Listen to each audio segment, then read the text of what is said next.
Cerita memilukan dari kakak ipar tentang korban penyekapan kekasihnya selama kurang lebih 3 tahun tanpa kabar. KDM mendengar detail penyiksaan yang dialami korban. Mulai dari mata tidak bisa melihat, bibir yang digunting hingga ancaman siksaan yang lebih berat jika korban bersuara. KDM pun langsung menjenguk korban dan menanggung semua biaya. Ya sekarang lagi menggalang dana. Nggak usah, saya tanganin. Nggak usah menggalang dana lagi, udah saya tanganin. Keluarganya aja ditutup. Iya, kondisinya sudah makin membaik. Walaupun saya jujur aja, lihatnya pun nggak berani, nggak tega lah. Tetapi yang paling utama ada 2 hal yang harus saya selesaikan. Kalau urusan penyelesaian pengobatan kan tanggung jawabnya dokter. Tadi kan ngomong biaya tuh, seluruh biayanya saya tanggung sampai selesai.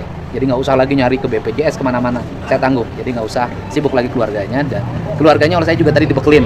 Selama nungguin anaknya, dia tidak lagi pusing ngurus rumah, kebutuhan di rumahnya. Pemerintah Provinsi Jawa Barat bertanggung jawab terhadap warganya.